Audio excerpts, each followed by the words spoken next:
Hello and welcome to Story Time with me, Mr. Sears. It's wonderful to see you again as we delve into Chapter 12 of The Lion, the Witch and the Wardrobe. Chapters 1 through to 11 have been filled with all sorts of wonderful description and vocabulary. We've learnt about all the different characters. We've learnt about their strengths, their interests, their relationships with one another. This book is filled with all sorts of analogies and description and just wonderful language, which is rich beyond belief. So I hope you've been enjoying it.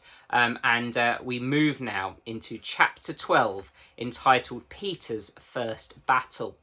I think we're going to find that some of the presents that Peter received from Father Christmas may well come in handy soon.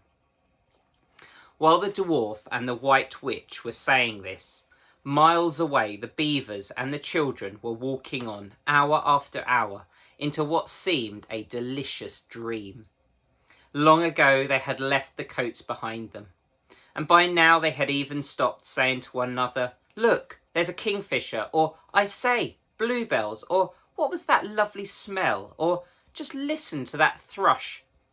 They walked on in silence, drinking it all in, passing through patches of warm sunlight into cool green thickets, and out again into wide mossy glades where tall elms raised the leafy roof far overhead, and then into dense masses of flowering currant, and among hawthorn bushes where the sweet smell was almost overpowering.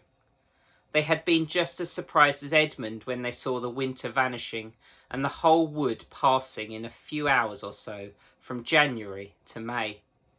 They hadn't even known for certain, as the witch did, that this was what would happen when Aslan came to Narnia. But they all knew that it was her spells which had produced the endless winter, and therefore they all knew when this magic spring began that something had gone wrong, and badly wrong, with the witch's schemes. And after the thaw had been going on for some time, they all realised that the witch would no longer be able to use her sledge. After that they didn't hurry so much, and they allowed themselves more rests and longer ones. They were pretty tired by now, of course, but not what I'd call bitterly tired, only slow and feeling very dreamy and quiet inside, as one does when one is coming to the end of a long day in the open. Susan had a slight blister on her heel. They had left the course of the big river some time ago, for one had to turn a little to the right, that meant a little to the south, to reach the place of the stone table. Even if this had not been their way, they couldn't have kept the river valley once the thaw began, for with all that melting snow the river was soon in flood, a wonderful, roaring, thundering yellow flood, and their path would have been under water. And now the sun got low, and the light got redder, and the shadows got longer, and the flowers began to think of closing. "Not long now," said Mr. Beaver, and began leading them uphill across some very deep, springy moss. It felt nice under their tired feet, in a place where only tall trees grew, very wide apart. The climb, coming at the end of the long day, made them all pant and blow, and just as Lucy was wondering whether she could really get to the top without another long rest, suddenly they were at the top, and this is what they saw.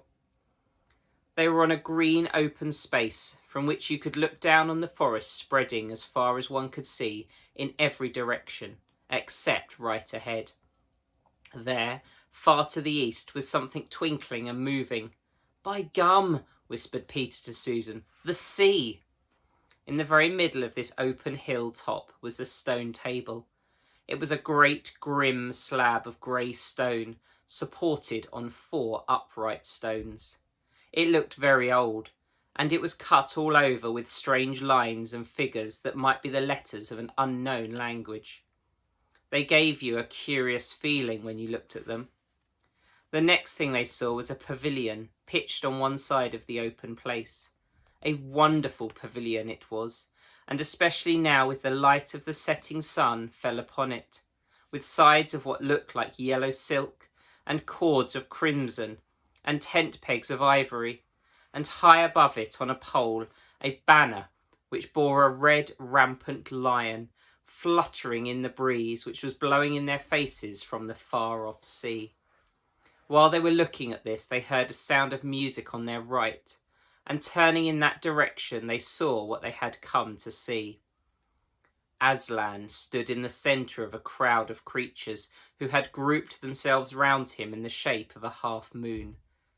There were tree women there, and well women, dryads and naiads as they used to be called in our world, who had stringed instruments. It was they who had made the music.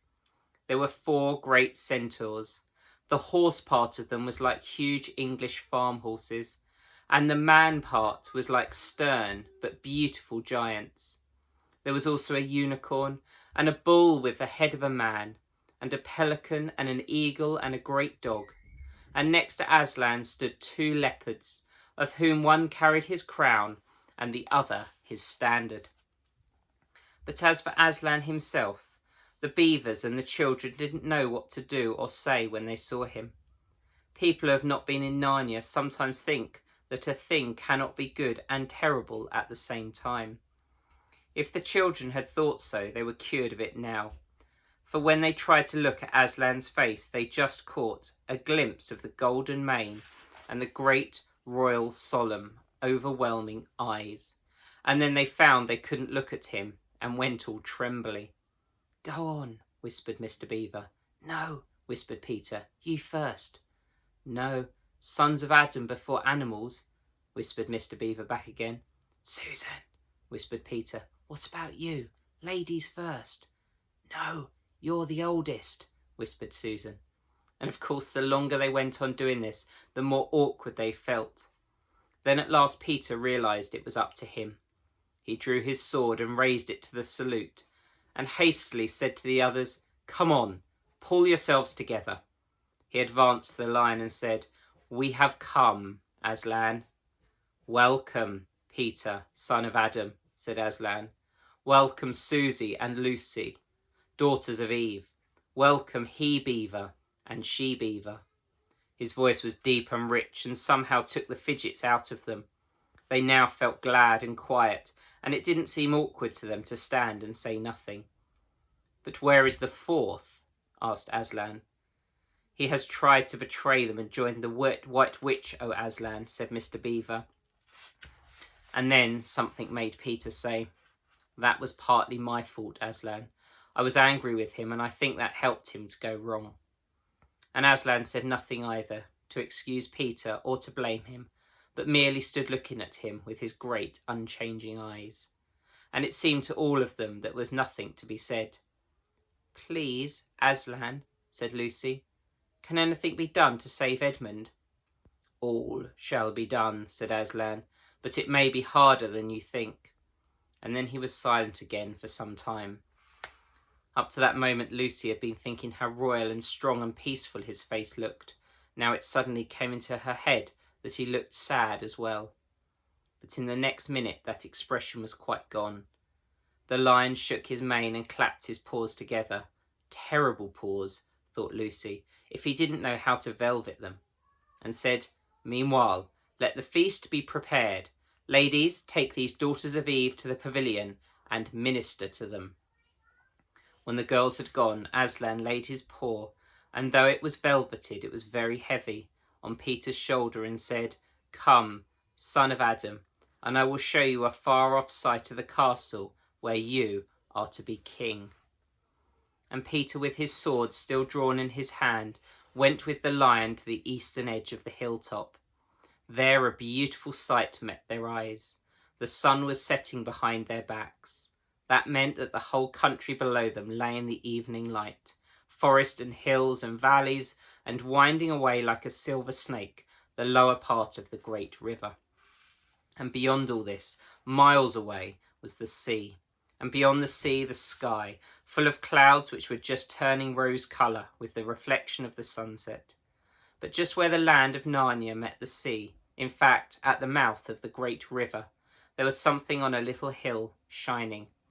It was shining because it was a castle, and of course the sunlight was reflected from all the windows which looked towards Peter and the sunset. but to Peter it looked like a great star resting on the seashore. "That, O man," said Aslan, "is Cair Paravel of the 4 thrones, in one of which you must sit as king. I show it to you because you are the firstborn, and you will be high king over all the rest." And once more Peter said nothing, for at that moment a strange noise woke the silence suddenly. It was like a bugle, but richer. "It is your sister's horn," said Aslan to Peter in a low voice, so low as to be almost a purr, if it is not disrespectful to think of a lion purring. For a moment Peter did not understand. Then when he saw the other creatures start forward and heard Aslan say with a wave of his paw, "Back! Let the prince win his spurs," he did understand, and set off running as hard as he could towards the pavilion. And there he saw a dreadful sight. The naiads and dryads were scattering in every direction. Lucy was running towards him as fast as her short legs would carry her, and her face was as white as paper. Then he saw Susan make a dash for a tree and swing herself up, followed by a huge grey beast. At first Peter thought it was a bear. Then he saw that it looked like an Alsatian, though it was far too big to be a dog. Then he realised it was a wolf standing on its hind legs, with its front paws against the tree trunk, snapping and snarling. All the hair on its back stood up on end. Susan had not been able to get higher than the second big branch. One of her legs hung down so that her foot was only an inch or 2 above the snapping teeth. Peter wondered why she did not get higher, or at least take a better grip. Then he realised that she was going to faint, and if she fainted, she would fall off. Peter did not feel very brave. Indeed, he felt he was going to be sick, but that made no difference to what he had to do. He rushed straight up to the monster and aimed a slash of his sword at its side. The stroke never reached the wolf. Quick as lightning it turned around, its eyes flaming and its mouth wide open in a howl of anger. If it had not been so angry that it simply had to howl, it would have got him by the throat at once. As it was, though all this happened too quickly for Peter to think at all, he had just time to duck down and plunge his sword as hard as he could between the brute's forelegs into its heart. Then came a horrible, confused moment, like something in a nightmare. He was tugging and pulling, and the wolf seemed neither alive nor dead, and its bared teeth knocked against his forehead, and everything was blood and heat and hair. A moment later he found the monster lay dead, and he had drawn his sword out of it and was straightening his back and rubbing the sweat off his face and out of his eyes. He felt tired all over. Then, after a bit, Susan came down the tree. She and Peter felt pretty shaky when they met, and I won't say there wasn't crying on both sides. But in Narnia, no one thinks any worse of you for that. "Quick, quick," shouted the voice of Aslan. "Centaurs, eagles, I see another wolf in the thickets. There, behind you. He has just darted away. After him, all of you. He will be going to his mistress. Now is your chance to find the witch and rescue the 4th son of Adam." And instantly, with a thunder of hooves and beating of wings, a dozen or so of the swiftest creatures disappeared into the gathering darkness.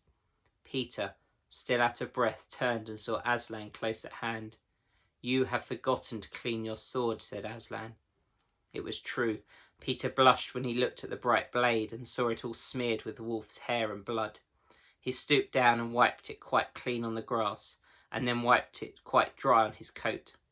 "Hand it to me and kneel, son of Adam," said Aslan. And when Peter had done so, he struck him with the flat of the blade and said, "Rise up, Sir Peter, wolf's bane, and whatever happens, never forget to wipe your sword." So, Peter was successful in his first battle, defeating the wolf and saving his sister. I wonder what will happen in chapter 13.